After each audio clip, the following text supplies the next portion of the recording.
أعوذ بالله من الشيطان الرجيم. بسم الله الرحمن الرحيم. الحمد لله رب العالمين الرحمن الرحيم مالك يوم الدين إياك نعبد وإياك نستعين اهدنا الصراط المستقيم صراط الذين أنعمت عليهم غير المغضوب عليهم ولا الضالين.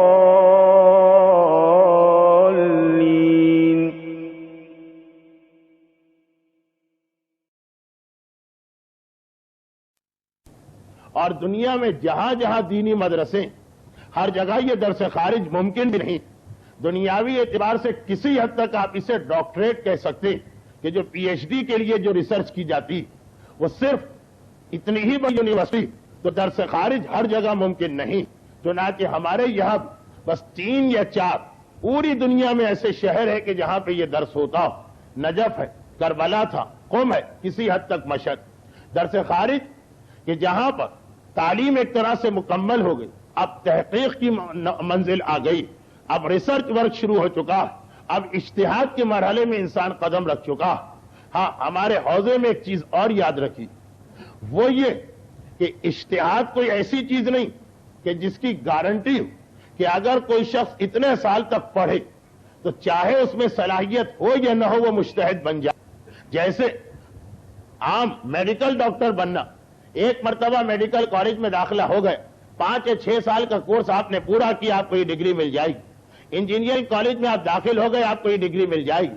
یونیورسٹی میں داخل ہو گئے، ایم ایس سی یا ایم اے یا ماسٹرز کی ڈگری مل جائے گی.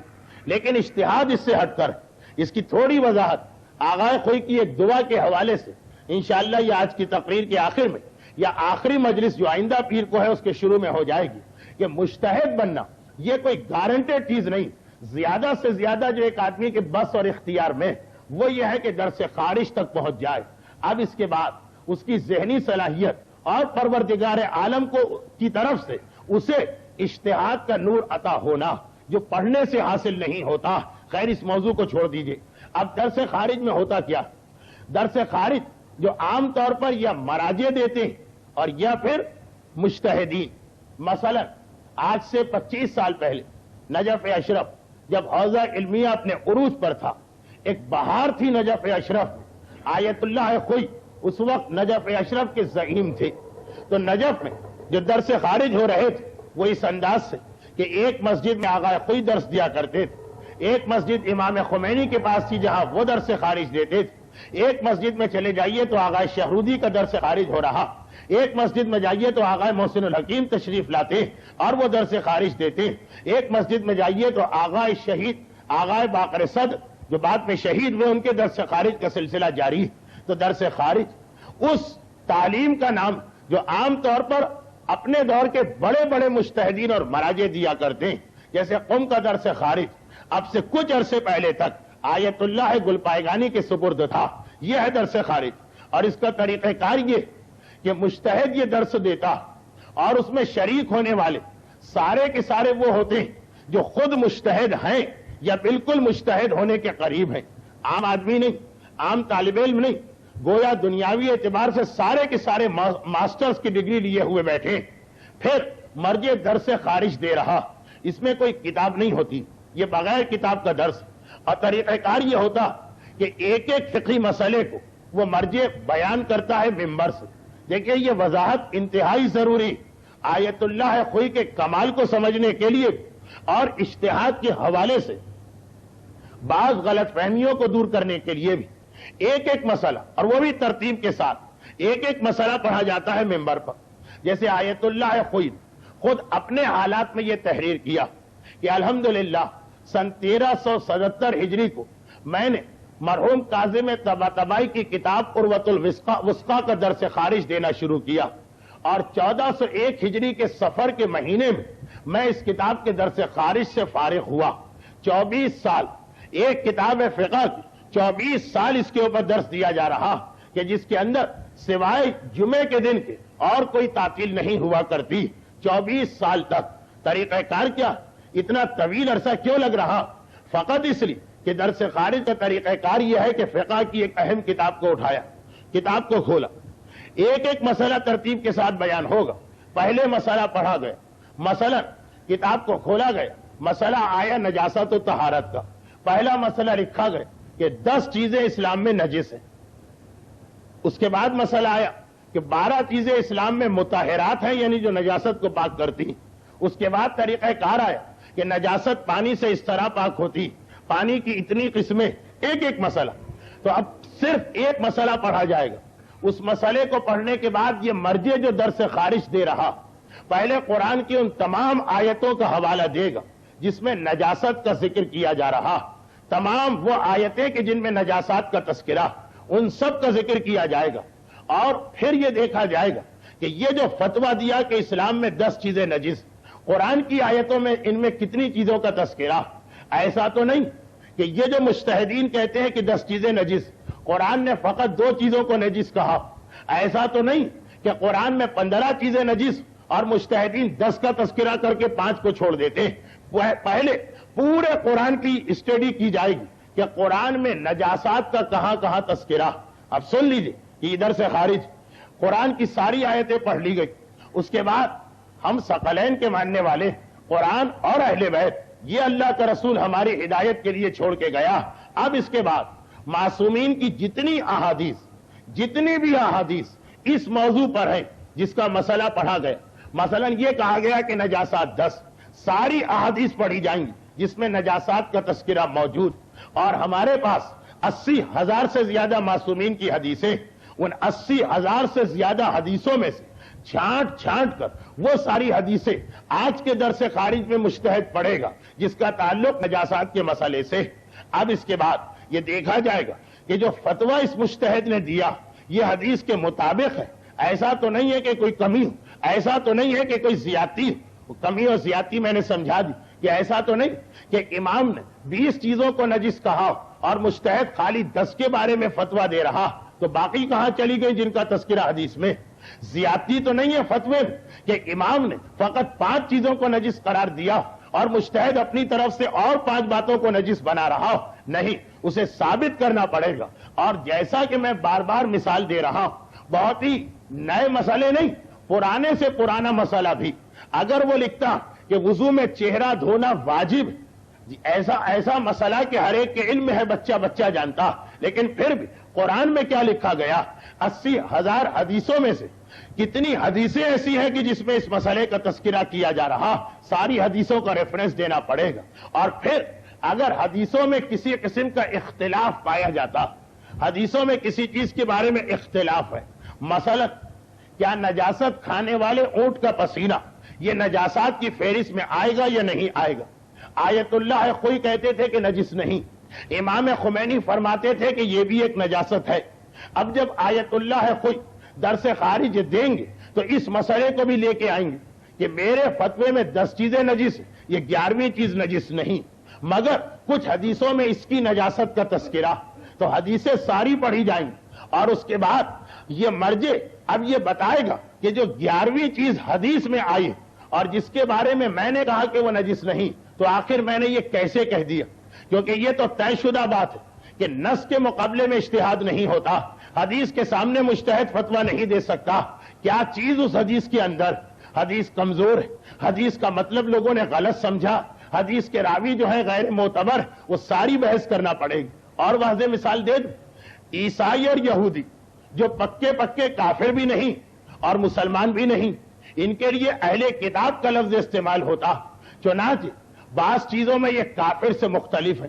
مسلمان مرد بہرحال عیسائی اور یہودی عورت سے بعض شرائط کے ساتھ شادی کر سکتا, کافر کے ساتھ تو شادی ممکن نہیں.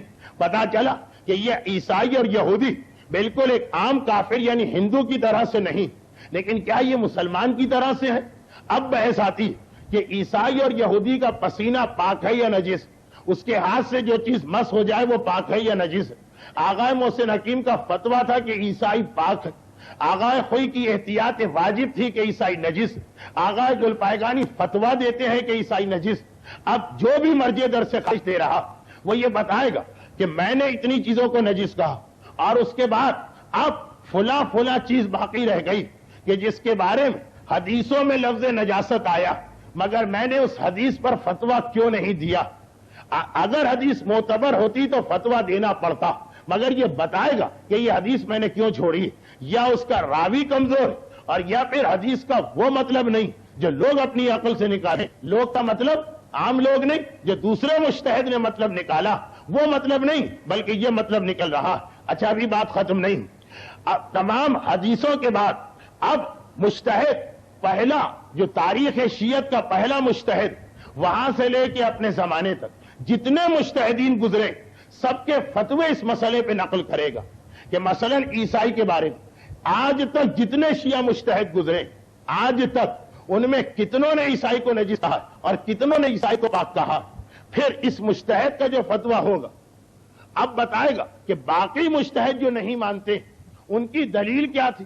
میں تو کہہ رہا ہوں جیسے آغائے حکیم کہیں گے کہ میں کہہ رہا ہوں عیسائی پاک، مگر آج تک جو 5000 مجتہدین کہہ کے گئے کہ عیسائی نجس، ان کی دلیل کیا ہے وہ پیش کرے گا، اور پھر اس کا جواب دے گا کہ آخر میں نے ان کی دلیل کو کیوں نہیں مانا اور ان سے ہٹ کے کیوں فتویٰ دیا۔ اب جا کے کہیں ایک مسئلہ مکمل ہوا۔ یہ ساری بحث ایک مسئلے پہ ہو رہی، قرآن کی ساری آیتیں، اس سے متعلقہ امام کی ساری حدیثیں، پھر ہر حدیث کے راویوں پر بحث، اس کے بعد اب تک جتنے مجتہدین گزرے ہیں ان کے فتووں پر بحث۔ ایک مسئلہ مکمل ہوا، لیکن ابھی بھی بات مکمل نہیں۔ اب یہ نہیں کہ مسئلہ مکمل ہوا چلو اگلے مسئلے پر، جی نہیں، ابھی تو اس درس خارج دینے والے جو عام طور پر مرجع ہوتا، اس نے تو صرف اپنی بات مکمل کی۔ اب جو مجمع بیٹھا یہ درس خارج، یہاں ریسرچ ہو رہی، کوئی کتاب نہیں پڑھائی جا رہی، یہاں پہ تحقیق کی جا رہی۔ اب اس کے بعد جو مجمع بیٹھا اس مجمع کو اب اجازت دی جائے گی کہ جس انداز سے میں نے اپنا فتویٰ دیا، جو آیتیں پڑھی، جو حدیثیں پڑھی، کچھ حدیثوں کو لیا، کچھ کو چھوڑ دیا، پرانے مجتہدین میں سے بعض کے فتوے کو لیا، بعض کے فتوے کو رد کر دیا۔ مرجع نے تو اپنی حد تک اپنی بات کو ثابت کر دیا۔ اب مجمع بولے گا، باری باری جس کو اعتراض کرنا وہ کھڑے ہو کر اعتراض کرے گا، اور وہیں پر ہاتھ کے ہاتھ ساری بحث ہوگی۔ ایک شاگرد کھڑا ہوا، یہ عام شاگرد نہیں، یہ تمام تعلیم کو مکمل کر کے آخری مرحلے کے اندر آیا۔ مثلا جب آیت اللہ کوئی درس خارج دیتے تو اس میں کون لوگ بیٹھتے تھے؟ اس میں شہید باقر صدر جیسے مرجع بیٹھتے تھے، اس میں سید شیخ علی سیستانی جیسے مرجع بیٹھتے تھے، اس کے اندر ایک سے ایک جو خود اجتہاد کی منزل پر یا مجتہد بننے والے وہ بیٹھتے، اور اب ان کا حق ہے، اب ان کا ٹرن آیا، اب ان کی باری آئی، وہ کھڑے ہو جائیں گے مجمع سے اور کہیں گے کہ آپ نے اتنی آیتیں پڑھی، وہ فلاں آیت تو آپ بھول گئے، اس میں تو خدا یہ کہہ رہا جس سے آپ کا فتویٰ غلط ہو رہا۔ آپ نے اتنی ساری حدیثیں پڑھی، مگر 5 حدیثیں اور ہیں اس موضوع پر جو فلاں کتاب میں لکھی، اور آپ نے جو حدیثیں پڑھی ایک حدیث کو لے لیا، دوسری حدیث کو چھوڑ دیا، مگر نہیں، جو حدیث آپ نے لی ہے یہ کمزور ہے، وہ حدیث معتبر ہے۔ اب اس کو ثابت بھی کرنا، ایسا ہی نہیں وقت برباد نہیں کرنا، یہ کوئی ہوائی باتیں نہیں، اب ثابت کرنا کہ آپ نے فرمایا کہ فلاں حدیث کا راوی کمزور ہے اس لیے میں وہ حدیث نہیں لیتا ہوں، جی نہیں، یہ دیکھیے کتاب، وہ راوی تو معتبر راوی، جو آپ نے راوی لیا وہ ہے کمزور، اس کتاب میں اس کی مذمت ہے، اور آپ نے جس کو چھوڑا اس راوی کی تعریف ہے۔ یہ اعتراض ہو رہا، علمی اعتراض، خود ایک مجتہد اعتراض کر رہا۔ آپ نے کہا کہ فلاں مجتہد نے یہ فتویٰ دیا لیکن اس کی دلیل کمزور، جی نہیں، دلیل اس کی طاقتور ہے، آپ کی دلیل کمزور۔ اب یہ اعتراض اس نے کیے، وہ بیٹھ گئے۔ اب مرجع ان تمام اعتراضات کا جواب دے رہا، ہر چیز ہاتھ کے ہاتھ طے پا رہی۔ اس لیے مرجعیت کا علم اس طرح نہیں چلے گا کہ میں کتاب سے دیکھ کے بتاؤں گا، اگر اسی طرح سے بات ہو تو ایک ہی مسئلہ جو ہے وہ زندگی بھر طے نہ ہو۔ اب یہ آج کتاب دیکھ کے آئے، اعتراض کرنے والا کل سنے، پھر کہے گا میں اپنے گھر سے کتاب دیکھ کے آؤں گا، وہ کل کتاب دیکھ کے آئے، پرسوں مجتہد اس کا جواب دے کہ میں کتاب دیکھ کے آؤں، ایسا نہیں۔ مرجع کا علم اور جو اس کے درس میں بیٹھتے ہیں سارا علم نو کے زبان پر ہوتا۔ ادھر اعتراض کیا، اب ادھر مرجع شروع ہو گیا، کہا کہ نہیں، جو تم نے حوالہ دیا وہ نامکمل تھا، جو تم نے اعتراض کیا اس کے اندر یہ خرابی تھی، تم نے یہ اعتراض کر دیا، اس بات کو بھول گئے۔ بعض اوقات جب مسئلہ ذرا سخت ہو جاتا، ایک ایک مسئلے پر 6 اور 7 دن بحث ہوتی، مگر اس لیے نہیں کہ کوئی یہ کہے کہ میں بھول گیا ہوں کل دیکھ کے آؤں گا، نہیں، ایک درس کا وقت ہے 1.5 گھنٹے تک جتنا مباحثہ ہوا، اب اس کے بعد کل یہی سے شروع ہوگا، یعنی مرجع ہو یا مرجع کے شاگرد ہو، وہ سارا قرآن، وہ ساری حدیثیں، وہ راویوں کے سارے ہاتھ، وہ پرانے مجتہدین کی ساری کتابیں ہر وقت کمپیوٹر کی طرح ذہن میں ہوتی ہے، اور نو کے زبان پر ادھر اس کی بات ختم، ادھر ان کی بات شروع، ادھر ان کی بات ختم۔ اب وہ بھی آسانی سے نہیں مانے گا، شہید باقر صدر ہو یا ایسے ہی اور دوسرے علماء، آیت اللہ خوئی کی منزلت اپنی جگہ، ان کی عظمت اپنی جگہ، ان کا علم اپنی جگہ، لیکن جو کچھ ہماری رائے وہ یہ رائے، وہ پھر اعتراض کریں گے، جواب ملے گا، جواب کو نہیں مانیں گے، اس پر اعتراض کریں گے، یہاں تک کہ ایک منزل آئے گی کہ اس شاگرد یا اعتراض کرنے والا خاموش ہو جائے گا کہ ہاں اب یہ بات سمجھ میں آئی، لیکن وہ خاموش ہوا تو دوسرے بھی تو بیٹھے، اگر ان کے اعتراض اب تک باقی ہے تو وہ کھڑے ہو جائیں۔ اس طرح سے ایک ایک مسئلے پر وضو میں چہرہ دھونا واجب، اس پر یہ بحث ہو گئی، پھر مجتہد آگے بڑھا کہ اب اس کے بعد سیدھا ہاتھ دھونا واجب، پھر یہ سارا سلسلہ شروع ہو گیا، الٹا ہاتھ دھونا واجب، پھر یہ سارا سلسلہ شروع ہو گیا، تب جا کے مجتہد فتویٰ دیتا، اس کا نام ہے درس خارج۔ اب آئیے میں اپنے موضوع پہ آ رہا ہوں۔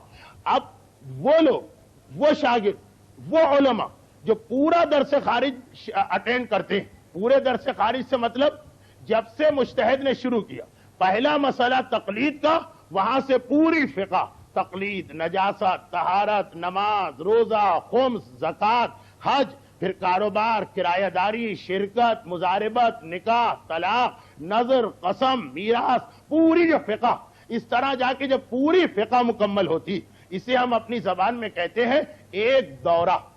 یہ وہ دورہ نہیں ہے جو پاگل پنے کا دورہ بہت سے لوگوں کو پڑتا، وہ ہماری اردو زبان ہے۔ فقہی زبان میں دورے کا مطلب کہ علم فقہ کے پہلے مسئلے سے آخری مسئلے پر پوری فقہ کے اوپر ایک بحث مکمل کر لینا۔ 24 سال لگتے ہیں۔ یہ آیت اللہ خوئی جیسا مرجع، جن کی عمر ایک حساب سے 96 سال، ساری زندگی، جبکہ صرف 4 مرتبہ نجف سے باہر نکلے، 83 سال نجف کے اندر رہیں، 1350 ہجری میں خود درس خارج دینے لگے، تقریباً 60 سال تک درس خارج دیا، اور صرف ایک مرتبہ پورا دورہ مکمل کرا سکے، یہ درس خارج کا معیار ہوتا۔ اچھا، یہ سب میں نے کیوں بیان کیا؟ اس کے حوالے سے آیت اللہ خوئی کا علم تو سامنے آئے گا ہی، مگر ایک گزارش اور کرنا کہ یہ حقیقت ذہن میں واضح ہو، تب آپ کی سمجھ میں آئے گا کہ مجتہد فتویٰ کیسے دیتا۔ ہمارے یہاں لوگ ذرا سی بات پر، جس طرح مراجع تک کے فتوے کو ٹھکرا دینے کو تیار ہو جاتے، بعض اوقات تعجب ہوتا، بعض اوقات حیرت ہوتی، بلکہ بعض اوقات انسان ڈر جاتا کہ ارے یہ کون لوگ جنہیں یہی پتا نہیں کہ فتویٰ دینا کتنا مشکل اور کتنا خطرناک کام ہے، جب تک یہ ساری معلومات نہ ہو آپ نے یہ فتویٰ کیسے دیا۔ ان کی مثال بالکل ویسی لگتی کہ جیسے جلتی ہوئی آگ کو دیکھ کر بچہ اس کی چمک سے متاثر ہو کے دوڑتا، ہم ڈر جاتے، ہم گھبرا جاتے۔ یہ بچہ، نادان بچہ، ناسمجھ بچہ، اسے پتا نہیں کہ یہ آگ کتنی خطرناک چیز، یہ آگ سے کھیلنے جا رہا۔ اسی طرح جسے معلوم کہ ایک مسئلے پر بھی فتویٰ دینا کتنا مشکل کام، اس کا جسم تھرا اٹھتا جب وہ عام مومنین کرام کو دیکھتا کہ نہ ان کے ذہن میں قرآن، نہ ان کے سامنے 80,000 احادیث ہے، نہ ہر حدیث کے وہ راوی سے واقف ہے، نہ انہیں پتا ہے کون سا راوی سچا، نہ انہیں پتا ہے کون سا راوی جھوٹا، اور ذرا مسائل کے اوپر وہ اس طرح زبان کھول دیتے اور فتویٰ دے دیتے۔ آخر یہ کس طرح میدان قیامت میں خدا کو جواب دیں گے؟ فتوے کا مطلب کیا ہے؟ آپ خدا کا حکم بتا رہے ہیں، یعنی آپ یہ دعویٰ کر رہے ہیں کہ خدا کا حکم میں نے سمجھا، خدا نے یہ کہا۔ آپ خدا کے نمائندہ ایک طرح سے بنے جا رہے ہیں، آپ خدا کے بہاف پہ بات کر رہے ہیں۔ جس طرح سے اگر کوئی شخص کوئی جعلی یا غیر قانونی حکم کو جاری کرے، کوئی اعلان کرے، وہ حکومت کی نگاہ میں مجرم ہوتا ہے۔ صرف گزٹ وہ چیز ہے جس میں گورنمنٹ کا اعلان چھپ سکتا ہے، لیکن ہمارے یہاں کتنی آسانی کے ساتھ لوگ حکم خدا بتا دیتے ہیں۔ ایک منزل یہاں رک کر میں ایک بات کو اور واضح کروں، پیغمبر کی 3 الگ حدیثیں سن لیجئے۔ ایک حدیث یہ کہ من افتى بغیر علم فقط کفر، جس نے بغیر علم کے فتویٰ دیا اس نے گویا کفر اختیار کیا۔ کیونکہ کافر کون؟ کافر بھی ایسا ہی، ہر کافر ضدی نہیں ہوتا، ہر کافر سمجھدار نہیں ہوتا۔ کچھ لوگ اس لیے کافر ہوتے کہ وہ یہ سمجھ رہے ہوتے ہیں کہ ہم جو 2 خدا کہہ رہے ہیں یہ ہم صحیح کہہ رہے ہیں، بغیر علم کے وہ خدا کے بارے میں رائے دیتے ہیں کہ نہیں اللہ تو دو ہونے چاہیے، ایک اللہ سے اتنی بڑی کائنات کہاں سنبھالی جائے، تھک نہ جائے گا بیچارہ، گھبرا نہ جائے گا بیچارہ۔ اب اپنی جگہ وہ بڑی معصومیت کے ساتھ ہی سمجھ رہے ہیں، وہ اپنے آپ کو صحیح سمجھ رہے ہیں۔ ایک تو وہ کافر ہے ابو جہل جیسا، جسے پتا ہے کہ کفر غلط ہے، اسلام حق ہے، مگر اپنی ناک کی خاطر، اپنی ضد کی خاطر، اپنی انا کی خاطر وہ ایک مرتبہ اڑا ہوا ہے اپنے عقیدے پر۔ لیکن سارے کافر ایسے نہیں، کچھ کافر ایسے جو اللہ کی محبت میں کفر کرتے ہیں کہ بھئی دو اللہ مانو، تاکہ وہ جو ایک بیچارہ اللہ ہے معاذ اللہ اسے آرام مل جائے، اس کا فیور کرنے جاتے ہیں، اس سے ہمدردی کرنے جاتے ہیں، جو فرشتوں کو اللہ کی بیٹیاں قرار دیتے ہیں، جو اللہ کی شادیاں کرتے ہیں معاذ اللہ، یہ سب کے سب وہ جو ضد میں یا سوچ سمجھ کے کفر اختیار نہیں کر رہے، ان کے لیے قرآن کہتا ہے بغیر علم، یہ زبان سے ایک جملہ نکال دیتے اور ان کو علم ہی نہیں ہوتا جو یہ کہہ رہے ہیں تو یہ کیا کہہ رہے ہیں۔ اسی لیے رسول نے کہا کہ اگر وہ عقائد میں کفر کرتے تو کچھ لوگ مسائل میں کفر کیا کرتے۔ من افتہ بغیر علم، نہ قرآن پتا، نہ حدیث پتا، نہ راوی پتا، نہ 80,000 حدیثوں کا سیکوینس معلوم، یہ حلال ہے، وہ حرام ہے، یہ واجب ہے، وہ جائز ہے، وہ ناجائز ہے، یہ گویا کافروں جیسا عمل کر رہا۔ وہ کافر جو نادان کافر ہے، ناسمجھ کافر ہے، بے خبری کا کافر ہے، لا علمی کا کافر ہے۔ ایک حدیث۔ دوسری حدیث، حدیث رسول، من افتہ بغیر علم، جس نے بغیر علم کے فتویٰ دیا گویا اس نے جہنم میں اپنی سیٹ کو بالکل بک کرا دیا۔ یہ بالکل یقینی بات، اوکے سیٹ اس کی جہنم کے اندر محفوظ ہو گئی۔ اور تیسری حدیث، لا تجعلوا اعناقکم جسرا، خبردار اپنی گردن کو پل نہ بنانا۔ اللہ کے رسول پل کا کیا مطلب؟ کہ ایسا نہ ہو کہ بغیر علم کے فتویٰ دو، معصوم نہ سمجھ لو، تمہاری بات پہ دھوکے میں آ جائیں، وہ تو تمہاری گردن پر پیر رکھ کے جنت میں چلے جائیں اور تم پھنس گئے، تمہاری گردن پھنس گئی، تم پکڑ لیے گئے کہ اتنے آدمیوں کو تم نے کیوں گمراہ کیا۔ اپنے اعمال کا جواب دینا مشکل یہ جائے کہ ان تمام کا کہ جن کے سامنے ہم نے غلط سلط ایک بات کہہ دی۔ اب یہ 3 حدیثیں ذہن میں رکھیے اور پھر آئیے اصل مسئلے پر۔ ابھی آپ نے سنا درس خارج کا معیار، اور درس خارج کوئی بچہ نہیں دیتا، درس خارج کوئی عام عالم نہیں دیتا، درس خارج کوئی عام مجتہد نہیں دیتا، درس خارج دیتا ہے آغائے خوئی جیسا، درس خارج دیتے ہیں امام خمینی جیسے، درس خارج دیتے ہیں آغائے محسن حکیم جیسے، درس خارج دیتے ہیں آغائے حسین بروجردی جیسے۔ یہ کون ہے؟ یہ وہ ہے جن میں سے ہر ایک نے 70 سال، 80 سال، 90 سال ریسرچ کی، دن اور رات احادیث کے اندر رہا، جو 24 گھنٹے قرآن اور حدیث قال اللہ و قال رسول کی وادیوں میں گھوما، 70 سال، 80 سال، اس کے بعد درس خارج دیتا۔ اب آئیے جو اصل پیغام میں دینا چاہتا ہوں، یہ میرا آج کا موضوع نہیں تھا لیکن بن گیا آج کا موضوع تو بات مکمل ہی کر لی جائے کہ اب 80 70 سال محنت کرنے کے بعد فتوے دیتے ہیں، لیکن کیا مرجع چاہے آغائے خوئی اور امام خمینی جیسا ہو، کیا ہر چیز کا علم رکھتا؟ کیا معاذ اللہ وہ امام معصوم کے معیار پر ہے؟ قطعاً نہیں۔ امام ہمارے 12 ہے، کوئی 13واں نہیں، معصوم ہمارے پاس صرف 14 ہے، کوئی 15واں نہیں۔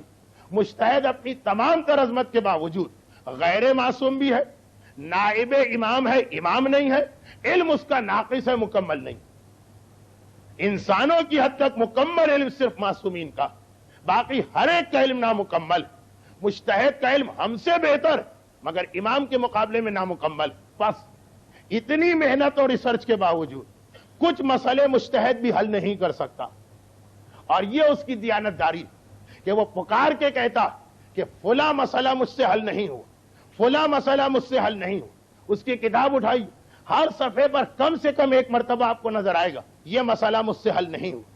اس کے لیے وہ ایک لفظ استعمال کرتا ہے، احتیاط واجب۔ احتیاط واجب کا مطلب یہ مسئلہ مجھ سے حل نہیں ہوا، میں اپنے کندھے پہ ذمہ داری لینے کو تیار نہیں۔ مثلا عیسائی کی نجاست آغا حکیم نے فرمایا پاک ہے، یعنی انہوں نے کہا کہ میرے نزدیک یہ مسئلہ حل ہو گئے۔ آغا گل پائگانی نے کہا نجس ہے، یعنی ان کے نزدیک مسئلہ حل ہو گئے۔ آغا خوئی نے کہا احتیاط واجب ہے کہ نجس، یعنی آغا خوئی فرماتے کہ اس مرجع کے نزدیک مسئلہ حل ہو گیا ہوگا، اس کے نزدیک بھی مسئلہ حل ہو گیا ہوگا، لیکن میری ریسرچ سے یہ مسئلہ حل نہیں ہو رہا، میں اس مسئلے میں فتویٰ نہیں دے رہا ہوں، میں کوئی ذمہ داری نہیں لے رہا ہوں۔ تو جہاں پر کوئی بھی مرجع احتیاط واجب یا اشکال و تعمل کا لفظ استعمال کرے اس کی تعریف کے مطابق، سمجھ لیجئے کہ وہ مسئلہ مجتہد سے حل نہیں ہوا۔ اچھا یہ میں کیوں کہہ رہا ہوں؟ ساری چیزوں کا ایک مقصد۔ اب آئیے میں جو کہہ رہا تھا کہ ہمارے لوگ اس ناسمجھ بچے کی طرح ہے جو آگ سے بھی کھیلنا چاہتا، اس ناسمجھ بچے کی طرح ہے جو شیر اور سانپ سے کھیلنا چاہتا، بچہ تو سانپ کو اٹھا لے، اس ناسمجھ بچے کی طرح ہے جو چھری یا پستول کی جانب دوڑا جا رہا، فقط اس میں کشش محسوس کر کے، لیکن جو سمجھدار ہیں انہیں پتا ہے کہ یہ کتنی خطرناک منزل ہے۔ اب دیکھیے ہمارا مرج، ابھی حالات آپ کے سامنے آئیں گے بھی، لیکن درس خارج کا جو تھوڑا سا طریقہ آپ نے سنا، پورا قرآن، تمام احادیث، تمام راوی، تمام پرانے مجتہدین کے فتوے اور ان کی دلیلیں، اس کے بعد فتویٰ دیا جاتا، پھر بھی کچھ فتوے حل نہیں ہوتے۔ آیت اللہ خوئی نے کہا کہ کیا عورت جب حجاب کرتی تو چہرہ چھپانا واجب ہے یا واجب نہیں؟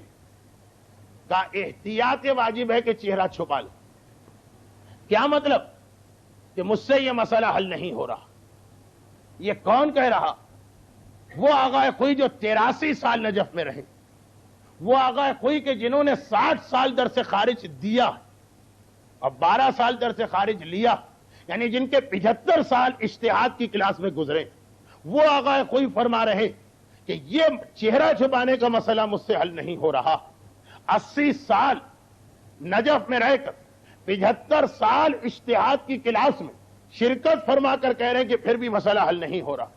وہ آغا خوئی جن کی نو کے زبان پر آیات قرآنی تھی، وہ آغا خوئی جن کے ذہن میں پوری کی پوری 80,000 احادیث، وہ آغا خوئی جو 16,000 راویوں کے حالات اگر نیند سے بھی کوئی ان کو اٹھائے تو بتا دیا کرتے، وہ آغا خوئی کہہ رہے ہیں کہ مسئلہ حل نہیں ہو رہا۔ اور ہمارے یہاں 80 سیکنڈ بھی لوگ نہیں لگاتے، یا دھڑ سے ادھر کا فتویٰ دے دیا یا دھڑ سے ادھر کا فتویٰ دے دیا۔ ایک بزرگ آگے بڑھتے، افلاطون وقت، جو کہتے جی چہرہ چھپانا یہ کیسے ہو سکتا؟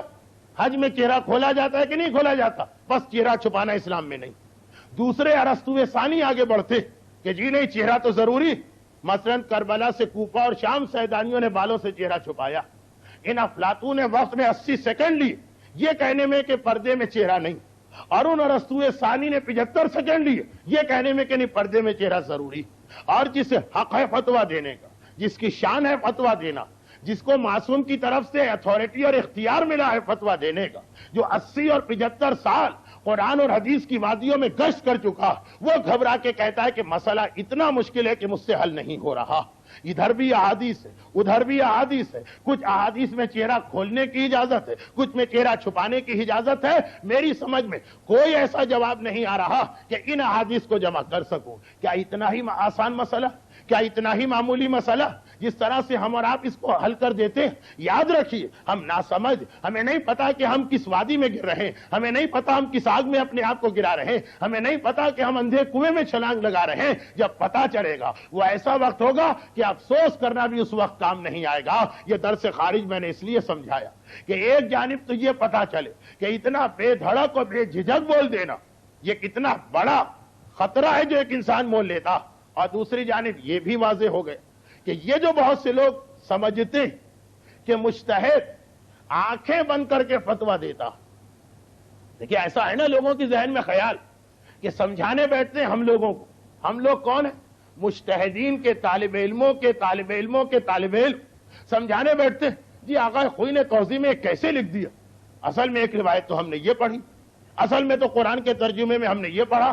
اس طرح سمجھانے بیٹھتے کہ ایسا لگتا ہے کہ ان لوگوں کا خیال یہ کہ مجتہد جو ہے وہ معاذ اللہ شاید نشے کی حالت میں فتویٰ دیتا کہ جس وقت جیسا نشہ ہو ویسا فتویٰ اس نے داغ دیا، نہ سوچتا ہے، نہ سمجھتا ہے، نہ قرآن پڑھتا ہے، نہ حدیث پڑھتا۔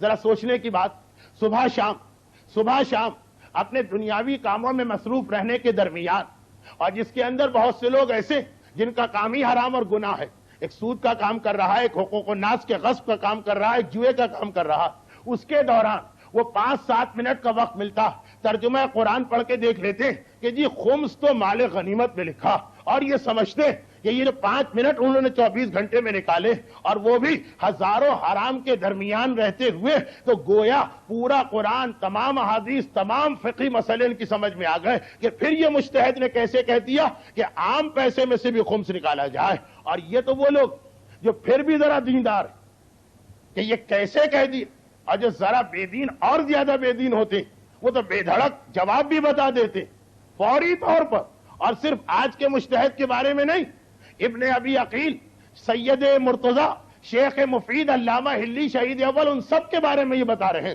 اس طرح کے جیسے ان کے ساتھ بچپنے میں کھیلے ہوئے۔ یہ مسئلہ یہ کہ چونکہ خمس مجتہد کی جیب میں جاتا اس لیے یہ فتویٰ دیا جا رہا۔ دیکھیے قرآن پر انہوں نے عبور بھی حاصل کر لیا، تمام احادیث کی طرف سے ایک فتویٰ بھی دے دیا، مجتہد پر اعتراض بھی کر دیا، اپنے اعتراض کا جواب خود بھی دے دیا، اور ایسا جواب کہ جس کی زد میں صرف آج کا مرجع نہیں آ رہا بلکہ شیعہ علماء میں سے سب سے پہلے سے لے کے آج تک سارے مراجع، ایسی تلوار ان کے ہاتھ میں ہے، شمشیر برائنا، کہ سب کی گردن انہوں نے اڑا کے رکھ دی اور سمجھ رہے ہیں کہ ہم نے کوئی ریسرچ کا حق ادا کر دیا، ہم ہیں جو آج تک قرآن کو سمجھے ہیں، ہم ہیں کہ جس نے حدیث تو یہ لوگ جانتے ہی نہیں، اور جانتے نہیں اس لیے مانتے بھی نہیں، کہ بس یہ دیکھیے کہ قرآن میں کیا لکھا ہوا۔ اور کون لوگ جنہوں نے قرآن بھی نہیں پڑھا اس کے ترجمے کی مدد سے یہ بات کر رہے ہیں، جس نے جیسا ترجمہ کیا اسی کی بات مانتے ہوئے۔ ذرا سوچیں، وہ 80 سال وہ قرآن اور حدیث میں ریسرچ کرنے کے بعد ایک فتویٰ دے رہا، ہمارا اور آپ کا کیا خیال ہے جو ہم یہ سمجھتے کہ آیت ہمارے سامنے آئی ہے کیا اس کے سامنے نہیں آئی ہوگی؟ اس کا اوڑھنا بچھوڑنا قرآن و حدیث ہے، اس کی غذا قرآن و حدیث ہے، وہ سانس لینے میں اتنی ہوا استعمال نہیں کرتا ہوگا جتنا وہ قرآن اور حدیث کے اوپر ہر وقت ریسرچ کرتا رہتا ہے۔ یہ باتیں میں نے اس لیے کہیں کہ آغا خوئی کی ذات اپنی ایک خصوصیت کی بنا پر زیادہ الزامات کا نشانہ بنی۔ کبھی ایسا بھی ہوتا کہ جو آدمی زیادہ جینیس ہو جاتا اس پر زیادہ اعتراض ہوتے، کیونکہ آغا خوئی کے پاس اجتہاد کی ایک خصوصی مہارت تھی جو بڑی مشکل منزل ہے، جسارت نہ ہو جائے دیگر مجتہدین کے لیے، ایسی آغا خوئی کو فتویٰ دینے کی مہارت جو اس صدی میں شاید کسی اور مرجع کے پاس بھی نہ ہو۔ لفظ شاید کہتے ہوئے بہت ڈرتے ڈرتے یہ بات کہہ رہا ہوں، بہرحال اگر ہے تو آغا خوئی ہی کے لیول کے مراجع کے پاس، جس کے نتیجے میں آغا خوئی نے بہت سے مسئلوں کو نئے انداز سے حل کیا، مگر لوگ کیا سمجھے کہ یہ گھر میں بیٹھے بیٹھے اونگتے ہوئے حقہ پیتے ہوئے فتویٰ دے دیا ہوگا۔ یہ چاند کا مسئلہ لوگوں کی سمجھ میں نہیں آ رہا، نہ آ رہا تھا نہ اب تک آیا۔ اب یہ دیکھے بغیر کہ کون یہ فتویٰ دے رہا اور کس طرح اس نے یہ فتویٰ دیا، درس خارج میں پہلے ثابت کیا، اور ایک سے ایک وہاں پہ پہلوان علم بیٹھا ہوتا ہے درس خارج۔ یہ مجتہد اگر ایک بات کہتا تو وہ 10 علمی اعتراض کرنے کو تیار ہوتا، اور مجتہد اگر 10 کا جواب دیتا تو وہ 100 کاؤنٹر اعتراض کرتا، وہاں پہ فتویٰ ثابت کرتے، پھر اپنی کتاب میں فتویٰ لکھتے۔ ہمارے یہاں آغا خوئی کا چاند کا مسئلہ، ہمارے یہاں آغا خوئی کے بینکنگ کا مسئلہ، یہ سب مسائل کس انداز سے اس کو، ایک تو ہوتا ہے علمی اعتراض، وہ باقی مراجع نے کیا۔ اگر آغا خوئی نے کتابچہ لکھا کہ چاند کی دلیل کیا ہے، کراچی میں بھی چھپا، گجراتی میں، انگلش میں، اردو میں، فارسی میں، عربی میں، تو دوسرے مراجع نے اس کتابچے کا جواب چھاپا، دونوں طرف سے کتابیں گئیں، لیکن ایک تو ہے علمی اعتراض اور ایک ہے ہم لوگوں کے اعتراض، کہ جس میں پہلا حملہ سیدھا مجتہد کے کردار پہ ہوتا۔ پہلا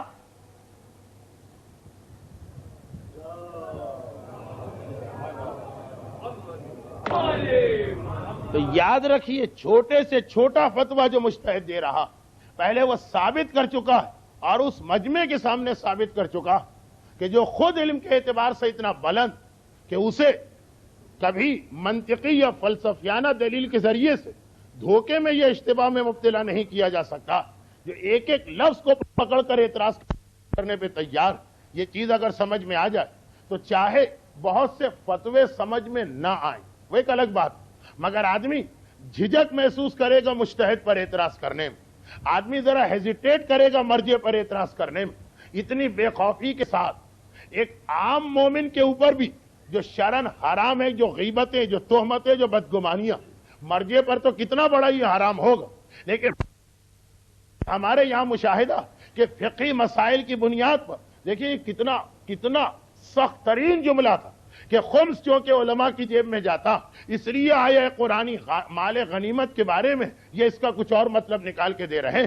ذرا سوچئے یہ کتنی بڑی تہمت، یہ کتنا بڑا الزام، اور اس کے بارے میں عام بلکہ فاسق و فاجر مومن پہ بھی یہ تہمت لگائی جائے تو قیامت میں اس کا جواب دینا ہوتا۔ کچھ یہ کہ تاریخ تشیع کے ان تمام مراجع پہ یہ تہمت لگا دی جائے کہ جو آج تک خمس کا فتویٰ دیتے آ رہے، لیکن سوچنے والے نے کبھی سوچا بھی نہیں، غور کرنے والے نے بھی غور بھی نہیں کیا، ورنہ اس کا جسم کہاں اٹھے، ورنہ وہ غش کھا کے گر پڑے کہ میں کیا کہہ گیا۔ اور کتنوں کی طرف سے قیامت میں مجھے جواب دینا پڑے گا، اور کتنا بڑا میں نے الزام لگا دیا۔ خیر وہ اپنی جگہ ایک مسئلہ، میں عرض یہ کر رہا کہ یہ ہوتا ہے درس خارج کہ جس کے اندر مرجع جو ہے وہ اس طرح اپنی ریسرچ پیش کرتا، شاگرد جو ہے وہ خود سارا علم حاصل کیے ہوئے وہ مرجع کی ریسرچ کے سامنے اپنی ریسرچ پیش کرتے اور ٹریننگ حاصل کرتے کہ فتویٰ کس طرح دیا جاتا۔ لیکن جیسا کہ میں نے کہا، پھر بڑے سے بڑا مرجع مکمل علم نہیں ہو سکتا، بہت سے مسائل میں وہ فتویٰ دینے کے قابل نہیں ہو سکتا، جہاں پر وہ احتیاط واجب کا لفظ استعمال کرتا۔ آیت اللہ خوئی جو ایک عظیم ترین خوبی مانی گئی، جو آج کی مجلس میں 2 دفعہ یہ جملہ آیا کہ ہمارے پاس ایک ایسا جھرمٹ ہے ستاروں کا، ایک ایسی گلیکسی ہے اسٹارز کی کہ آیت اللہ خوئی سے لے کر اگر ہم پاسٹ میں چلیں تو محمد ابن یعقوب کلینی تک ایک سے ایک جینیس نظر آ رہا، ایک سے ایک عظیم مجتہد نظر آ رہا۔ کسی کو کسی پر ترجیح دینا مشکل ہے، کسی کو کسی سے بڑا بتانا مشکل ہے، لیکن آیت اللہ خوئی کی کچھ خصوصیات ایسی جن کی بنا پر وہ اس عظیم ترین سلسلہ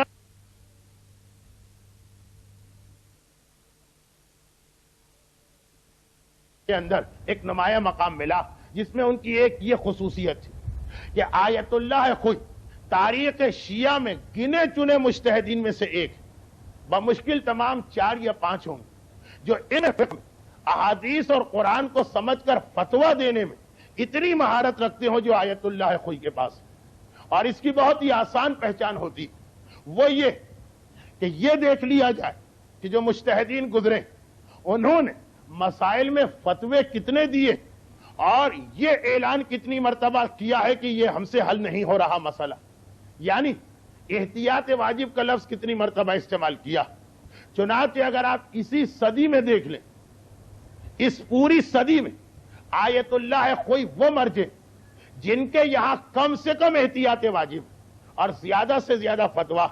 اب بطور مثال لوگ آغائے حسین بروجردی کا نام پیش کرتے ہیں، بزرگوں سے پوچھ لیجئے یہ کتنے مقدس مرجع، اور مشہور بھی ان کے بارے میں ایک جملہ تھا، یہ عوامی جملے ہیں جن کی شرعی کوئی حیثیت نہیں۔ ایک عوامی جملہ مشہور تھا کہ آغائے بروجردی بہت سخت ہے مسائل میں، بہت زیادہ ان کے یہاں احتیاط ہوتی۔ تو بہرحال یہ تو عوام کی بات، لیکن علمی اعتبار سے آغائے بروجردی جو اتنا عظیم مرجع کہ انقلاب ایران امام خمینی کے بعد جسے کریڈٹ جا سکتا ہے وہ آغائے بروجردی ہے، ان معنوں کہ وہ پوری علماء کی صف جس نے قیادت کی اس انقلاب کی امام خمینی کو چھوڑ کر، وہ سب آغائے بروجردی کے شاگرد ہیں۔ اس لیے کہ آغائے بروجردی 1945 میں مرجع بنے جب آغائے ابو الحسن اصفہانی کا انتقال ہوا، اور 1961-62 میں ان کا انتقال ہوا۔ یہ جو 15-16 سال یہی وہ سال ہے کہ جب قم میں وہ علماء تعلیم حاصل کر رہے تھے کہ جو سب بعد میں آگے چل کر کوئی مطہری بنا، کوئی ہاشمی رفسنجانی بنا، کوئی خامنائی بنا، اور وہ پوری صف ہمارے سامنے آئی۔ یہ جتنے بھی ایران کی انقلابی قیادت وہ سب اس زمانے میں حوزے میں پڑھ رہی تھی جب آغائے بروجردی قم کے حوزے کے نگران تھے، تو یہ سب ان کے شاگرد۔ لیکن فقہی اعتبار سے اگر آپ دیکھیں تو آغائے بروجردی 100 مسائل میں سے 20 میں فتویٰ دیتے تھے اور 80 میں احتیاط لگاتے تھے، اور آغائے بروجردی کے بالکل الٹا تناسب، 80% مسائل میں فتویٰ دے دیتے، صرف 100 میں 20 مسائل ایسے ہیں جہاں احتیاط کرنا پڑتی، جنہیں تاریخ شیعہ اور مراجع کا طریقہ معلوم، انہیں پتا کہ آغائے خوئی کے کریڈٹ پر یا ان کو خراج عقیدت اور خراج تحسین پیش کرنے کے لیے یہ کتنی بڑی گواہی اور کتنا بڑا پروف ہے، اتنا عظیم مرجع جس سے مسائل فقہ اتنی آسانی سے حل ہو جاتے ہیں کہ تاریخ تشیع میں ایسی فقہی مہارت، پورے قرآن کو اس طرح سمجھنا، دیکھیں فتویٰ دینے کا مقصد ہے قرآن کو اس طرح سمجھنا، 80,000 احادیث کو اس طرح سے ایک دوسرے سے ملانا، راویوں کے حالات پہ ایسی کمانڈ حاصل کرنا، اور پرانے مجتہدین کے فتوے کو اس طرح سمجھ لینا، تبھی انسان اپنا فتویٰ دے سکتا۔ ہاں، اس کے نتیجے میں آغائے خوئی کے بہت سے فتوے عام مجتہدین سے ہٹے ہوئے ہم کو نظر آتے، جس میں چاند کی مثال ہے، جس میں سنت غسل کے بعد وضو نہ کرنے کی مثال ہے، جس میں غسل جنابت میں دائیں اور بائیں کی تقسیم کے بغیر بھی غسل کیا جا سکتا، اور بینکنگ کے مسائل، ریڈیو ٹیلی ویژن کے مسائل ہیں، اور بہت سارے مسائل ہیں۔ تو یہ آغائے خوئی کی ایسی فقہی مہارت تھی جو بہت بہت احتیاط سے میں بات کر رہا ہوں، گستاخی نہ ہو، آغا حکیم کے یہاں، آغا شہرودی کے یہاں، آغا مرشی نجفی کے یہاں، آغا بروجردی کے یہاں، آغا اصفہانی کے یہاں، خود آغا خوئی کے محترم ترین استاد آغا نائینی کے یہاں، اور اس سے پہلے کہ مراجع میں بھی ہمیں یہ مہارت نظر نہیں آتی، بلکہ ایک مرتبہ ہم چند طالب علموں نے ایسے ہی اسٹڈی کی خاطر تاریخ شیعت میں جو پہلا مجتہد ہم کو ملتا ابن ابی عقیل، وہاں سے لے کے آغا خوئی تک جتنے بھی اہم مجتہدین سب کی کتابوں کو دیکھنا شروع کیا۔ اب ہم لوگ اتنے طالب علم میں بھی اتنے حقیر درجے کہ ساری کتاب کیا دیکھیں، لیکن بطور مثال صرف یہ دیکھنا تھا کہ احتیاط کہاں آتی ہے، فتویٰ کہاں آتا۔ تو ہم لوگوں نے تقریباً 75 مجتہدین کی کتابوں کو چیک کیا تھا، جس میں سید مرتضی آ گئے، جس میں شیخ مفید آ گئے، جس میں شیخ صدوق کی من لا یحضرہ الفقیہ آ گئی، جس میں شیخ طوسی آ گئے، جس میں محقق ہلی آ گئے، جس میں ابن ادریس صاحب سرائر آ گئے، جس میں علامہ ہلی آ گئے، ان کے بیٹے فخر المحققین آ گئے، شہید اول و شہید ثانی آ گئے، سارے مراجع۔ تو عجیب بات نظر آئی کہ تقریباً یہ 75 اتنے مشہور علماء، ان میں سے شاید صرف 4 یا 5 ایسے تھے کہ جو آغا خوئی کی طرح سے فتویٰ دیتے تھے اور احتیاط کی ضرورت ان کو کم پڑتی تھی، ورنہ یہ سارے جو میں نے نام لیے ان میں سے ہر ایک علم کا ایسا پیکر کہ عقیدت سے ان کے سامنے سر جھک جاتا، مگر وہ جو مسئلہ دینے کی مہارت ہر عالم قابل احترام، مگر اس منزل پہ صرف 4 یا 5 نظر آئے آغا خوئی کے ساتھ۔ پوری تاریخ تشیع کی میں بات کر رہا ہوں، اور پھر یہیں پر مجھے وہ جملہ یاد آ گئے جو اس مجمع کی آدھی سے زیادہ تعداد نے مجھ سے سنا، لیکن میں معذرت کر چکا ہوں۔ ایک مرجع کے حالات میں پرانی باتیں تو ضرور آئیں گی، بس وہ جملہ سن لیجئے اور یہ ذہن میں رکھیے گا کہ میں اپنے موضوع کی ترتیب میں ہوں، اس جملے کا انتظار کریں، بس میں وہاں پہنچ گیا۔ 1330 ہجری میں حجت الاسلام علی اکبر خوئی نے نجف کے اندر ایک مرتبہ سیٹل ہونے کے بعد خوئی شہر سے اپنے خاندان کو بلائے، ان کے بڑے بیٹے، ان کے چھوٹے بیٹے ابو القاسم خوئی اور گھر کی خواتین کو لے کے نجف آ گئے۔ ابو القاسم خوئی نجف آتے ہی پہلے تو اپنے والد ہی سے علم حاصل کرنے لگے، کیونکہ ابتدائی کتابیں گھر میں پڑھی جا سکتی تھی، اور صرف 8 سال کے قلیل عرصے وہ تمام مراحل کو طے کر لیا، جس کے بعد اب درس خارج یعنی اجتہاد کی کلاس میں یہ نوجوان طالب علم بیٹھ سکتا۔ 1338 ہجری 1338 ہجرہ وہ سن قرار پایا کہ جب آغا خوئی درس خارج کے اہل ہوئے اور درس خارج میں شرکت کے لیے جانے لگے۔ 21 سال کی ان کی عمر تھی، اور اگر آپ نے حساب لگایا تو یہ بات آج سے ٹھیک 75 سال پہلے کی۔ 1338 ہجری درس خارج میں شرکت شروع کی، 1413 ہجری یہ مرجع اس دنیا سے رخصت ہوا۔ پورے 75 سال یہ بنتے 3/4 ایک سینچری کے 3/4 صدی، 75 سال پہلے کی بات۔ 21 سال کی عمر میں اب یہ نوجوان طالب علم درس خارج میں جانے لگا۔ اس وقت نجف کے اندر 5 علماء کی خصوصی شہرت تھی۔ شیخ فتح اللہ اصفہانی، جو زیادہ تر شیخ الشریعہ الاصفہانی کے نام سے مشہور تھے، مرحوم آغا شریعت انہی مرجع کے بیٹے تھے۔ بہرحال ان کے والد اپنے زمانے کے مرجع تھے۔ یہ آغا خوئی کے پہلے استاد قرار پائے درس خارج میں، شیخ فتح اللہ اصفہانی۔ اس کے علاوہ شیخ زین الدین علی مازندرانی اور شیخ ضیاء الدین عراقی، یہ دو بھی اس زمانے میں وہی حیثیت رکھتے تھے جیسے آغا خوئی اور خمینی، ہم عصر مرجع۔ اور پھر آغا خوئی اپنے آخری 2 اساتذہ کے دامن کو تھاما، شیخ محمد حسین اصفہانی اور مرزا حسین نائینی، آغا نائینی، اور آغا نائینی سے سب سے زیادہ اکتساب علم کیا۔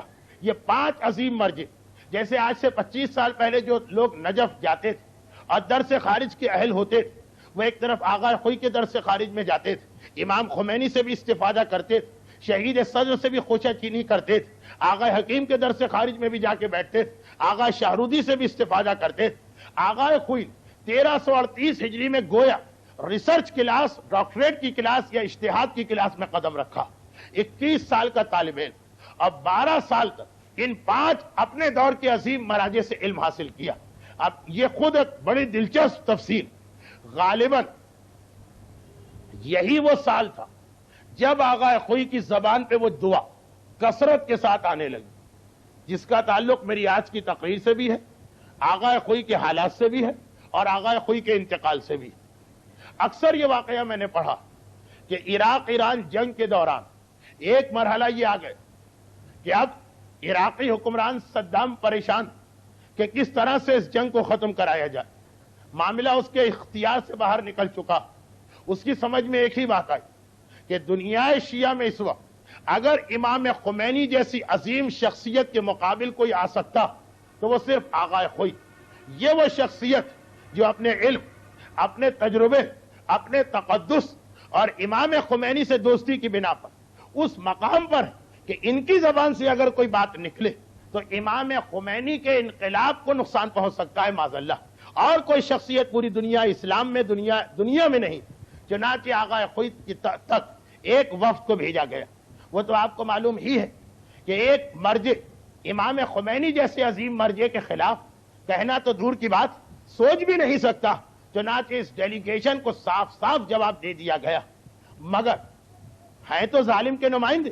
انہوں نے پلٹ کے ایک مرتبہ دھمکی دی اور کہا کہ سید خوئی آپ نجف میں اور نجف عراق میں اور عراق میں جو ہم چاہتے ہیں وہ ہوتا. یہاں کا سیاہ و سفید ہمارے اختیار میں. آپ جو نہ بول رہے ہیں اس کے نتائج آپ کے علم میں ہیں. وہ شخصیت جو اس واقعے کی راوی اور جس سے میں نے یہ واقعہ خود سنا، یعنی وہ آدمی اس وقت وہاں بیٹھے تھے جب یہ واقعہ ہو رہا اور انہوں نے براہ راست مجھے سنایا. یہ بھی نہیں ہے کہ ادھر سے بات ادھر اور ادھر سے ادھر اور ادھر سے ادھر ہو تو یہ سوچا جائے کہ کمی زیادتی ہو گئی. براہ راست وہ آدمی جو خود اس جگہ بیٹھا وہ بتا رہے کہ آغا خوئی اتنا طویل عرصے نجف میں گزارنے والے، اچھے حالات بھی آئے، برے حالات بھی آئے، پریشانیاں بھی آئیں، راحت بھی آئی، مگر ہم نے آیت اللہ خوئی کے چہرے پر اتنا جلال زندگی میں کبھی نہیں دیکھا کہ بس ایسا لگ رہا کہ گویا چہرے کی کھال سے خون ٹپکنے والا، اتنی سرخی. اور اس کے بعد کہا مجھے دھمکی دے رہے، کیا تمہیں نہیں معلوم کہ میں نے جب سے ہوش سنبھالا اور علم دین حاصل کرنا شروع کیا 3 دعائیں میں خدا سے مانگتا رہا ہوں اور الحمدللہ 2 دعائیں خدا نے قبول کر لی. اب تیسری دعا کا انتظار کہ یہ کب پوری ہوتی ہے اور کس کے ذریعے پوری ہوتی ہے. بہت ہی مشہور واقعہ، صرف اس لیے میں نے عرض کیا کہ 1338 ہجری وہ سال ہے جہاں آج ہم نے آغا خوئی کے حالات کو پہنچایا. آغا خوئی کی ولادت سے 1338 ہجری تک، اور 1338 ہجری وہ ہے جب آغا خوئی اجتہاد کی کلاس میں جانے لگے. تو یہ جو دعا ہے غالباً یہ وہ وقت تھا 1338 جب یہ دعا آغا خوئی کی زبان پہ آنے لگی ہوگی. یعنی 75 سال تو یقینی بات. دعا کیا تھی؟ کہا 3 چیزیں میں نے خدا سے مانگی تھی بس. نمبر 1، علم تو حاصل کیا جا رہا، قربانیاں دے کر حوضے میں تو پڑھا جا رہا، لیکن اے خدا مجھے نور اجتہاد عطا کر دے. اجتہاد ہر ایک کے بس کی بات نہیں ہے، آج میں نے سمجھایا. مولا کی ایک حدیث ہے العلم نور یقذفہ اللہ فی قلب من یشاء. علم ایک ایسا نور کہ صرف اللہ جس کے دل میں چاہتا ہے اس کے دل میں روشن کرتا. علماء سب متفق کہ اس سے مراد اجتہاد کا علم. باقی علم تو جو آدمی چاہے سیکھ لے. اجتہاد وہ جو صرف سیکھنے سے نہیں آتا، پڑھنے سے نہیں آتا، محنت کرنے سے نہیں آتا، جب تک کہ اللہ کی عنایت اور اللہ کا تفضل بھی نہ. تو کہا کہ یہ دعا مانگی کہ پروردگارا میں تیرے دین کی خاطر کوشش تو کر رہا ہوں مگر مجھے نور اجتہاد دے دے کہ میری محنت ضائع نہ ہو، اس منزل پر آ جاؤں کہ اجتہاد کر سکوں. اور پھر آپ نے سنا کہ تاریخ شیعت میں آغا خوئی نور اجتہاد کے معاملے میں صرف 4 یا 5 علماء کے ساتھ ہیں. ان جیسی اجتہاد کی صلاحیت بہت کم مراجع میں آپ کو ملے گی. ایسا نور اجتہاد خدا نے دیا کہ خالی مجتہد نہیں بنے، سلطان المجتہدین لقب ملا، سید المجتہدین لقب ملا، استاد المجتہدین لقب ملا، جس کے شاگردوں میں مجتہد پر مجتہد، جو مجتہدوں کا سید و سردار، جو مجتہدوں کا سلطان. یہ دعا چاہے آغا خوئی کبھی سے مانگ رہے مگر 1338 ہجری جب اجتہاد کی کلاس میں جانے لگے وہ موقع اس دعا کا سب سے اہم موقع تھا. اسی لیے میرا اندازہ کہ اصل میں یہ دعا آغا خوئی نے 1338 ہجری سے مانگنا شروع کی. 75 سال دعا مانگی، خدا نے اس دعا کو فوراً ہی قبول کر لی. 12 سال کے اندر آغا خوئی اجتہاد کی مسند پر فائز ہو گئے. اپنے تمام اساتذہ کی پرزور تائید کے ساتھ 5 کے 5 مراجع نے اجازہ اجتہاد لکھ کے آغا خوئی کو دے دیا. دوسری دعا بھی سن لی. دوسری دعا یہ تھی کہ خدا مجھے ایسی بیوی عطا کرے جو اجتہاد کے کاموں میں میری مددگار ہو. اس لیے کہ انسان مجتہد نہیں بن سکتا جب تک کہ شریک حیات کا تعاون نہ ہو. بیوی جو گھر کو جنت بھی بنا سکتی اور وہی بیوی گھر کو جہنم بھی بنا سکتی. اور مجتہد جسے 16 گھنٹے 18 گھنٹے ریسرچ کرنا، اگر اس کی بھی اور ریسرچ مجتہد کا کام ایسا ہی، فیلڈ ورک کم ہے، گھر کا کام زیادہ، اور اگر اس 16 گھنٹے سر پہ بیوی مسلط رہے اور مختلف قسم کی فرمائشات سے اپنے شوہر کو پریشان کرتی رہے، مجتہد تو درکنار وہ ایک عام عالم نہیں بن سکتا. تو یہ دعا بھی آغا فرماتے الحمدللہ خدا نے میری یہ دعا قبول کر دی. اور ایسی بیوی تھی جو بہترین مددگار بنی اجتہاد کے کاموں میں. اور آخری دعا بھی یہ ہے جس کا انتظار کر رہا ہوں کہ خدا مجھے مرتبہ شہادت اور فضیلت شہادت بھی عطا کرے. 75 سال یہ دعا مانگی، نور اجتہاد تو فوراً مل گئے، شریک حیات اسی زمانے میں، یہ دونوں دعائیں ساتھ ساتھ قبول. تو اب جو 75 سال آگئے کوئی دعا مانگتے رہے وہ شہادت کی دعا تھی. اور تم مجھے دھمکانے آئے اسے کہ جو شہادت کے لیے نہ صرف یہ کہ انتظار کر رہا بلکہ 75 سال سے جو شہادت کا انتظار کر رہا. اس وقت وہ وفد واپس چلا گیا. اور پھر بظاہر ہمارے سامنے حالات اس طرح سے آئے کہ آغائے خوئی کی دعا شاید قبول نہ ہوئی، لیکن نہیں، جو اطلاعات بعد میں ملی اس سے یہ اندازہ ہوا کہ آغائے خوئی کی یہ دعا بھی قبول ہوئی. اس لیے کہ شہادت کی 2 قسمیں، ایک شہادت جہری اور ایک شہادت سری. شاہ عبدالعزیز محدث دہلوی نے اگرچہ رسول کے بارے میں یہ لکھا کہ خدا رسول کو دونوں شہادتیں دلوانا چاہتا تھا. شہادت جہری مانے کھلی ہوئی شہادت، وہ حسین کے ذریعے سے ملی. شہادت سری مانے چھپی شہادت، وہ حسن کے ذریعے سے ملی. لیکن شہادت کی یہ 2 قسمیں ہر ایک کے لیے ہیں. آیت اللہ خوئی شہید باقر صدر کی طرح شہادت جہری تو نظر نہیں آئی، لیکن جو اطلاعات مجھ تک پہنچی ہیں، آپ تک پہنچی، ساری دنیا کے اخبارات میں چھپی، اس سے کافی حد تک ہمیں ظن قوی کہ یہ دعا بھی قبول ہوئی. اور بے شک کھلا نہ صحیح لیکن مخفی شہادت ملی. یعنی حسین کی طرح نہ صحیح تو حسن کی طرح سے مرتبہ شہادت پہ فائز ہوئے. معاذ اللہ، تشبیہ کا مقصد دونوں کو برابر کرنا کبھی نہیں ہوتا. کہا آقا کہا غلام، لیکن جو اطلاعات ملی، اور خصوصاً جب ہم جانتے کہ گزشتہ 22 سال سے کتنے مقدس علماء اور مجتہدین اس طرح بھی شہید کیے گئے کہ کسی کو اطلاع بھی نہ مل سکی. جب اسپتالوں تک میں زہر کے انجیکشن لگا کر آغائے محسن الحکیم جیسے مرجے کو شہید کیا جا سکتا، جب اتنی سخت حکومت بھی نہ تھی، یعنی حکومت کی گرپ اتنی سخت نہ تھی، تو آج تو کچھ بھی کہا جا سکتا. پہلے اندازہ. اس کے بعد جب آغائے خوئی کا انتقال ہوا تو اس وقت ان کے پوتے یوسف خوئی نے جو لندن کے خوئی سینٹر میں تقریر کی تھی، اس میں بھی یہ کہا تھا کہ خاندان کے افراد کے حوالے سے ہمیں یہ اطلاع ملی کہ آغائے خوئی جو بغداد کے اسپتال میں داخل کیے گئے تھے شہادت سے 3 ہفتے پہلے، طبیعت بالکل صحیح تھی، حالت بالکل نارمل تھی. جس انداز سے یکایک اور اچانک انتقال ہوا، ہمارا اندازہ یہی ہے کہ یہ طبعی موت نہیں، اس میں ظالموں کے کبھی دخل.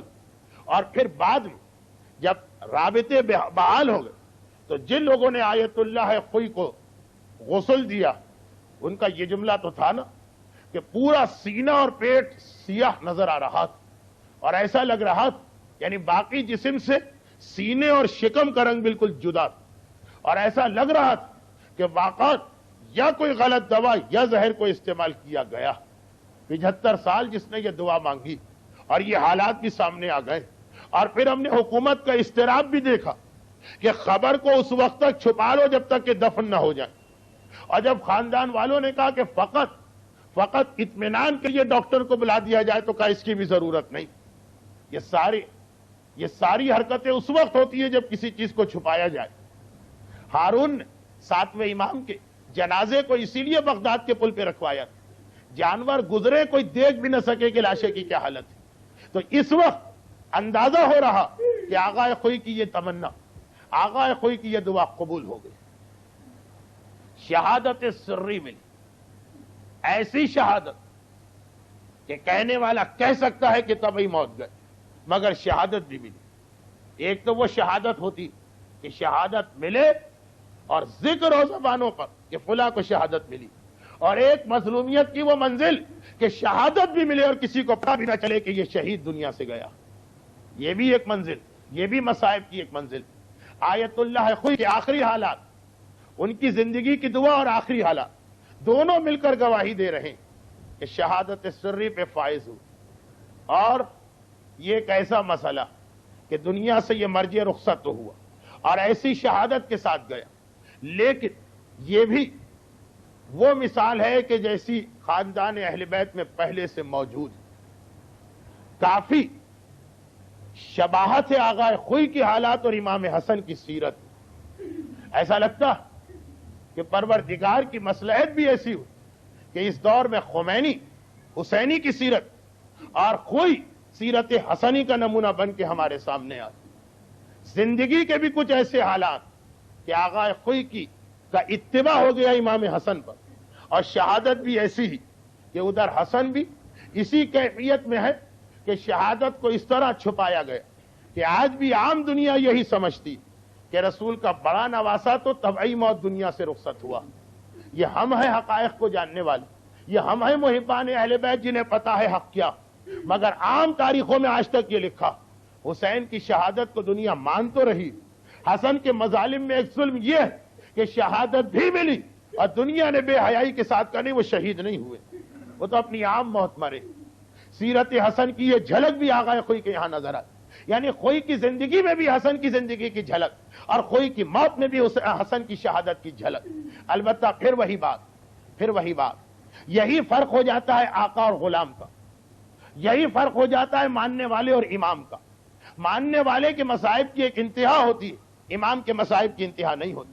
پچھلی تقریر میں عرض کیا کہ آقا خوئی کم از کم جنازہ اٹھ گئے، حسین جنازہ بھی نہ اٹھ سکا، اور آج بھی اسی حوالے سے ایک جملہ کہہ دوں کہ اگرچہ شہادت سری ملی آغا خوئی کو، مگر خیر اس عظیم ترین شہادت کے منصب کو حاصل کرنے کے بعد پھر تو مظالم ختم ہو گئے، ظلم ہوئے، زندگی بھر ہوتے رہے، وقت شہادت ہوتے رہے، شہادت کے موقع پر ہوئے، مگر اس کے بعد وہ ظالم تھا کہ آخر وہ بھی تھک کے بیٹھ گیا۔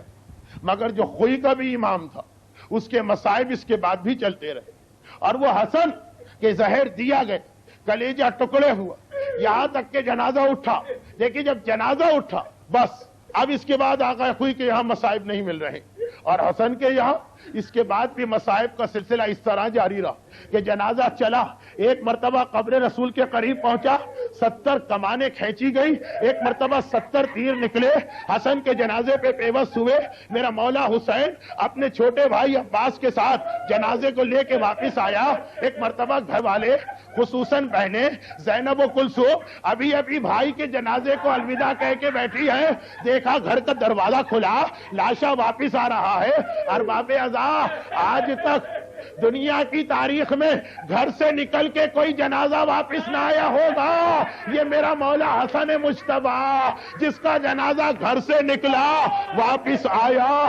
زینب نے دیکھا، گھبرا کے پوچھا حسین بھیا یہ بھائی حسن کا جنازہ واپس کیوں آ رہا ہے؟ حسین نے روتے ہوئے کہا زینب بہن سوال بعد میں کر لینا، پہلے تیر تو نکال لو۔ ارے بہنیں بیٹھی، بھائی بیٹھے، حسن کا جنازہ اور تیر نکالے جا رہے۔ بس آخری جملہ ہو سکتا ہے 11 محرم کو جب زینب حسین کے لاشے پہ پہنچی ہو، ایک مرتبہ کہا بھیا حسین مجھے یاد آ رہا ہے اور تجھے بھی یاد آ رہا ہوگا، حسن کے جنازے سے میں نے تیر نکالے، تیرے لاشے سے میں تیر نہیں نکال رہی ہوں۔ بھیا اگر تیرے دل میں شکایت آ جائے زینب بڑے بھائی کے لاشے سے تیر نکالے مجھے کیوں چھوڑ دیا، تو اتنا خیال کر لینا جب حسن کا جنازہ تھا تو بہن کے بازو اور ہاتھ کھلے ہوئے تھے، لیکن بھیا تیرے لاشے پر تیری بہن بندھے ہوئے ہاتھوں کے ساتھ آ رہی، آئے وہ بہن کیا کرے جس کے ہاتھوں میں رسیاں ڈال دی گئی۔ اجرکم اللہ اجرکم اللہ۔ پروردگارا اہل بیت اطہار خصوصاً امام حسن و امام حسین کے ان مصائب کا واسطہ ہم میں سے ہر ایک کو دنیا اور آخرت کی ہر مصیبت و پریشانی سے محفوظ فرما۔ پروردگارا کربلا کی ان شہادتوں کا واسطہ ہمارے جملہ مرحومین خصوصاً جن مرحوم کے ایصال ثواب اور سوئم کی آج مجلس اعلیٰ علیین میں جوار اہل بیت سے ملحق فرما۔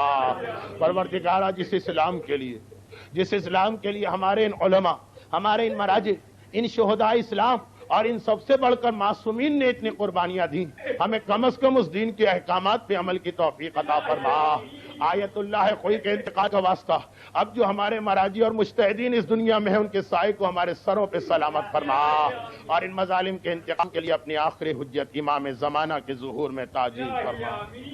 ایک سورہ فاتحہ کی التماس جملہ مرحوم مومنین و مومنات خصوصاً مرجع مرحوم آیت اللہ خوئی رضوان اللہ علیہ، امام خمینی علی اللہ مقامہ، اور جن مرحوم کی ایصال ثواب کی آج مجلس ہے مرحوم محبوب علی غلام حسین